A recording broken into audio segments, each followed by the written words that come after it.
Welcome back to Breaking Barriers. We're talking to Jennifer Daly from ICR. And thanks again, Jennifer, for spending your Saturday afternoon with us. Yeah, absolutely. My pleasure. So we'd like to delve a little bit more into the diversity inclusion side of what you guys do.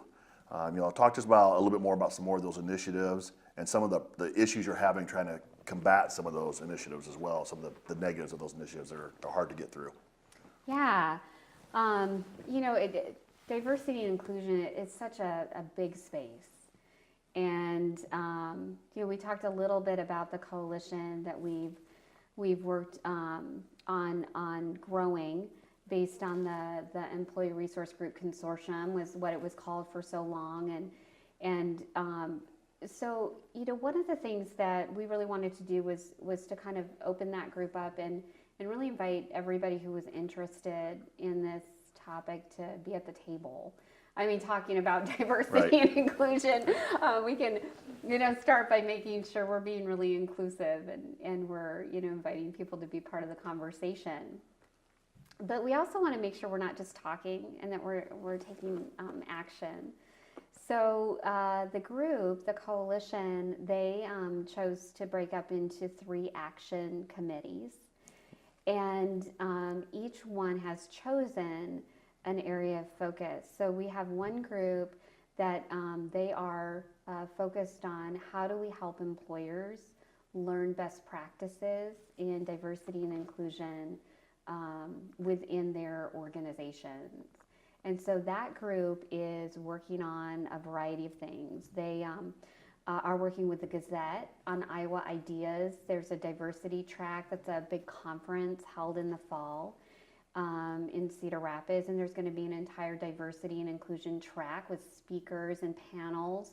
Because one thing we have to do is we have to talk about this, right? We have to, share stories and share ideas.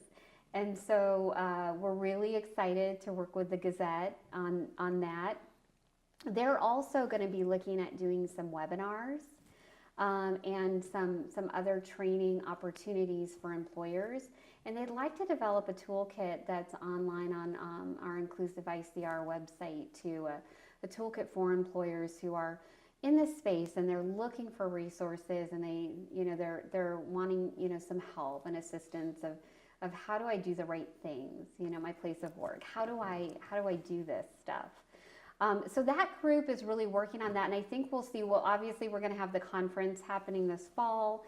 I think we'll see that toolkit taking shape over this year, and hopefully it'll be something, we'll promote it, and it'll be helpful to anybody who's interested in that kind of work. So that's really exciting. A second group in the coalition is focusing on how do we help people, our employees, have a better experience, which we believe can lead to both employees accepting positions and also staying here. People that maybe they weren't here to begin with and they came here. How do we retain them, especially our diverse candidates? And we're very fortunate that Collins Aerospace is part of our group, the University of Iowa and ACT, all 3 employers that have diversity initiatives going on that are a little more mature. They're bigger employers and they've got really dedicated resources. And so we're kind of learning through their groups, their internal groups, what do their diverse employees, what's made a difference to them? What other things can we do as a region that will really make a difference? And one thing we're finding is that while some of our big employers have enough diversity internally to establish diversity groups, or they call them ERGs, Employee Resource Groups. Rockwell has, or I should say Collins Aerospace, their new name, they have 8 of those internally. Wow. And they have one for veterans, they have one for African Americans, they have one for Friends of Asia, the LGBTQ community. So they have these communities that they've kind of created, these networks internally. And, it's been wonderful for their diverse employees and really for all their employees to have that happening. But the reality for us is that in our region, most of our employers don't have enough diversity in their employee pool to create that. And so what we're talking about in that group is, could we create those kinds of networks region-wide? And so I think about it a little bit like we have young professional groups, right? That any young professional in the region can plug into. Do we need to establish more of those groups based on diverse populations to create these social networks and the support and professional networks? And so we're doing a little bit of research right now. We're talking to some other places across the country that have done some similar things to kind of learn from them on, is it working and how is it working? And the other thing we're doing is we are researching what networks exist already in our region that we may not know about. Maybe it's a Facebook group. And we just don't know about it, but people within that community, they know about it. And so there may be networks that already exist. We're sure that there are some out there, and we want to take a really good inventory on those because, first of all, we would like to promote and showcase them more to new candidates who are coming in to make sure they can link up with those social groups if they're interested. And then we also, if those groups need resources, if they need help, if they're interested in growing, expanding, or they need help to do that, how can we support those groups and help them grow?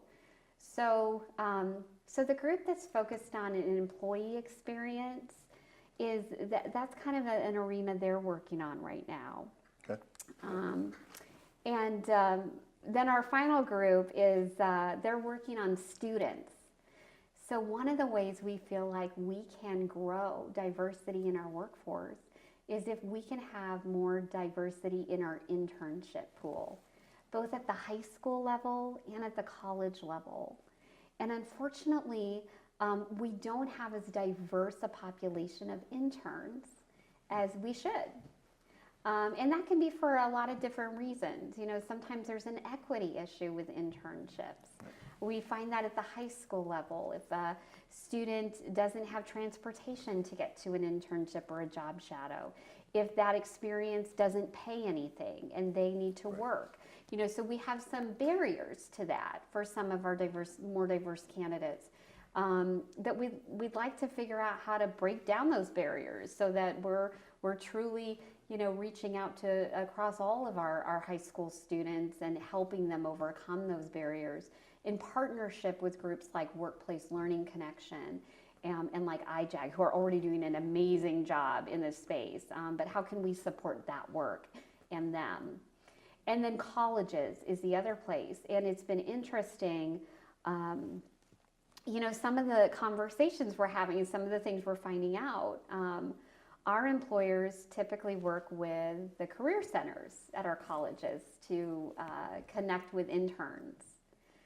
But what we're finding is some of our diverse populations don't necessarily like to go to the career centers or don't necessarily work with the career centers. So we need some new strategies of how to connect with a larger pool of candidates and make sure that they know that those opportunities exist, or to help those candidates connect with the career centers so that they're getting those opportunities too. So anyway, it's been really interesting conversations, and we're our goal for that subcommittee is how can we do some of these things that will help us increase the diversity in the candidates that are doing those internships with our companies. That's outstanding. So one of the things you mentioned in that middle was the employee side. So I think we both talked before that retention is kind of key as well in diversity inclusion, and you need to have an inclusive environment, but you want to retain these folks. And I know one thing we've talked about offline in the past, and my partners talk a lot about, are things like our spouses or our children when they come here. but also, if I come here and I'm a veteran, what is there here for me as a veteran? If you come here as a Hispanic population member, what is there for you to do here? Where do you do it? Yeah. So what kind of programs do you have there that might help in that realm? Yeah, and so when we talk about that, going back to establishing these region-wide networks and these region-wide groups, the first step, that research piece of what exists now, we're working with Other Taylor, who's a wonderful, wonderful person in the region. He's doing some research for us in this space. And the first step in that is establishing, we're gonna do these online guides on our website for diverse communities, and make it a little easier for people to see what's already out there. What are the networks that exist that I could plug into? What are some of the key places or things that I might really be interested in? And so the first step for us is doing that. And then we think that will help educate us and lead us into what networks don't exist that we should think about establishing. What groups don't really have networks, or Right. where are other deficiencies? When we talk to groups, I was meeting with an African American woman who is a professional who was considering an opportunity, and she said, "Well, I mean, where am I going to get my hair done? Where am I going to find pantyhose? I live in Atlanta, and I'm surrounded by those resources and those things here." And so I think we have to understand that. We have to think about, how do we make it easier? It's not that we don't have some of those things. I'm not sure they're always easy to find, Right. especially when you're new. It's already hard to be new Yes. anywhere, right? No matter who you are, whether you're a minority or not a minority, it's hard to be new. I think it's even harder, though, if some of those things aren't easy to find. So we're gonna try to make it a little easier for people to find what's here, and then we're gonna work to fill the gaps. That'll be helpful, that's for sure. Yeah. So expounding even more on that a little bit. So, we've talked about diversity inclusion and some of the things there. Why is it important? Why does it matter? I think for several reasons. I think first and foremost, our world and our country is more and more diverse, what our population looks like.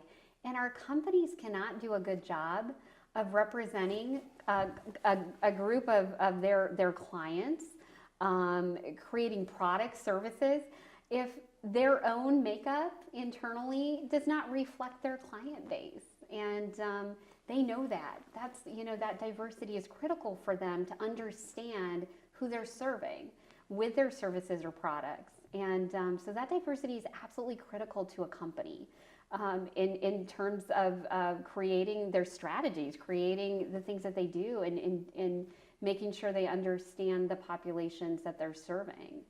I also think it's very critical for our employers and our community because it brings different perspectives to the table. And I think that we develop a better community when we have that. We need to do a better job of it here. We're fortunate. We have more diversity than many, many places in our state. Yes. And that's driven in large part by the University of Iowa and some of our employers who are magnets for bringing people here from all over the world. So we're very, very fortunate in that, but we still have a lot of work to do. I'd like to circle back to another thing you'd mentioned about, there have been other programs in the past. How do you make sure that this one is sustainable? It's not, as they say, lip service, or how do we get that feeling to the community? How do we get that out to the community where they don't have that pushback because, we've heard this before? Yeah, yeah, it's a great question. I'm a pretty big believer in pretty specific and tangible things. I think, we have some very specific things that we hope to achieve over this year, specific goals, specific tangible items, projects, initiatives. They're built into our budget at ICR Iowa.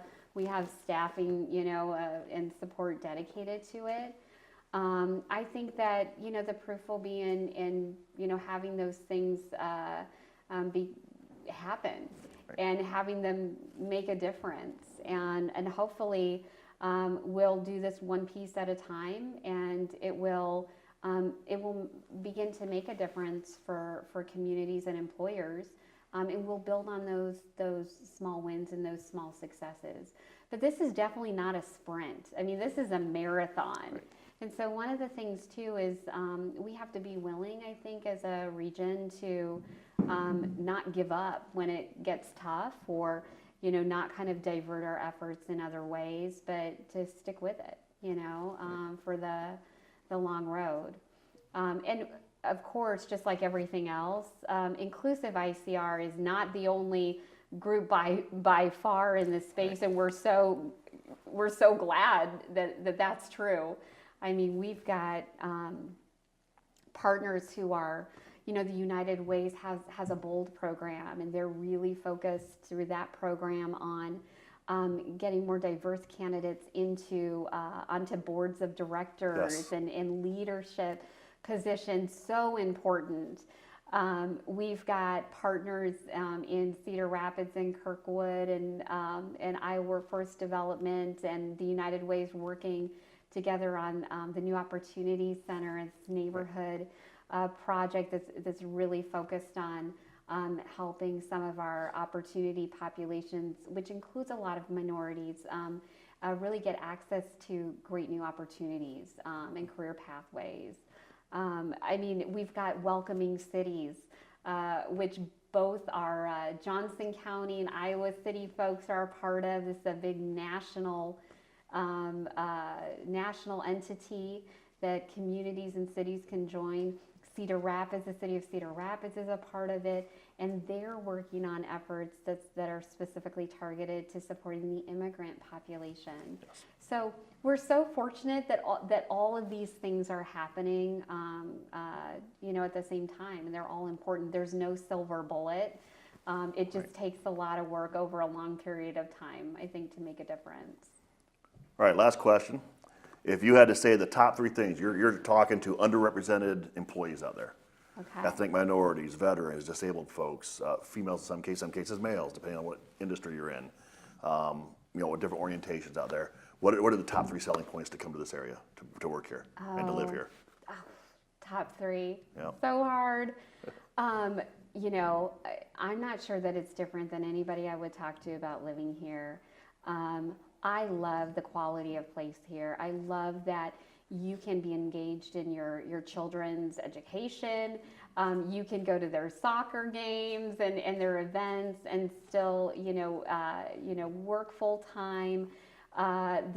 There is amazing arts and culture and restaurants, just like you would find in a big metro area, but you don't have the traffic and all of the things to deal with. So maybe that's more than that might be 4 or 5, that might be but it's all into one. It's the quality of life. And Yeah. it's there is stuff to do here. So There is. which is refreshing. We're not potatoes. We're not other stuff. We have stuff to offer here. Yeah, great quality of place, great opportunities to build your career and to just have a great life, So. Well, thank you for spending your time with us, Jennifer. Once again, I'm Nick you. Ford from Top Rank, and this is Breaking Barriers. Thank you.